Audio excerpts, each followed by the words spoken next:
Reka twongere dushime Imana ku mahirwe tugize yo kwiga ijambo ryayo kuri uyu munsi wa none.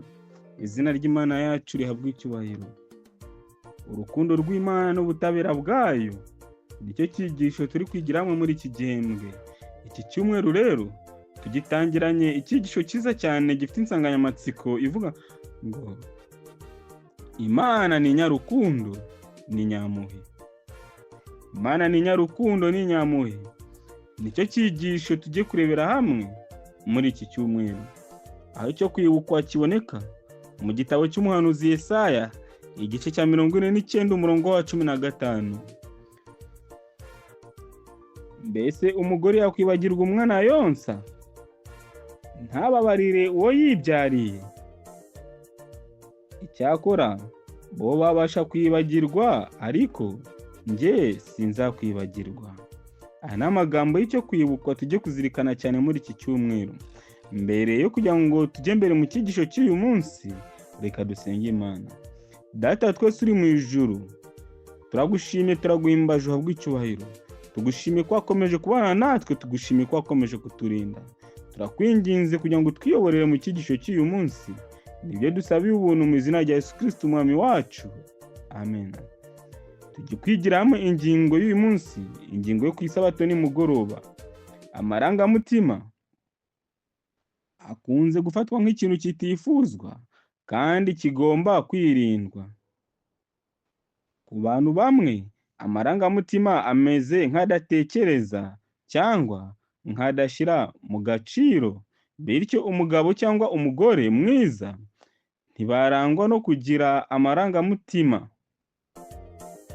Mu iyigamitekerereze cyangwa se mu bucurabwenge rya kera ry'Abagiriki, igitekerezo cy'umuntu ushyira mu gaciro, udatwarwa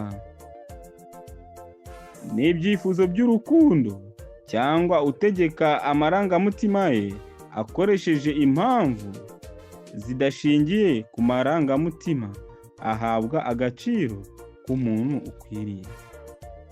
Yego, amarangamutima atayobowe ashobora kuba ikibazo, nyamara Imana yaremye abantu bafite ubushobozi bwo kugira amarangamutima, kandi Imana ubwayo yerekanwa mu byanditswe byera hose nk'irangwa no kugira amarangamutima yimbitse. Nshuti mukundwa, niba Imana ishobora kugira amarangamutima yimbitse nk'uko Bibiliya ikomeza kubyerekana, rero agaciro amarangamutima muri yo ubwayo ntashobora kuba mabi cyangwa ngo abe adashyira mu gaciro, kuko Imana ivugwa muri Bibiliya itunganye rwose kandi ifite ubwenge ndetse no gushyira mu gaciro byuzuye. Mu kuri, hari ukuri kw'agahebuzo tubasha gukura mu kumenya ko urukundo Imana idukunda ari urukundo rushingiye ku marangamutima yimbitse, ariko buri gihe tukazirikana ko nubwo urukundo rw'Imana rushingiye ku marangamutima cyangwa ahandi rutunganye, ntirukwiriye gutekerezwa nk'aho rumeze nk'amarangamutima nk'uko abantu bayibwira. Reka nshuti mukundwa, nkusabe kugira ngo dufatanyirize hamwe kwiga icyigisho cy'iki cyumweru, maze tuzabashe gusobanukirwa byinshi ku byerekeye n'Imana yacu, kandi tugasobanukirwa ko Imana ari inyarukundo ndetse n'inyampuhwe.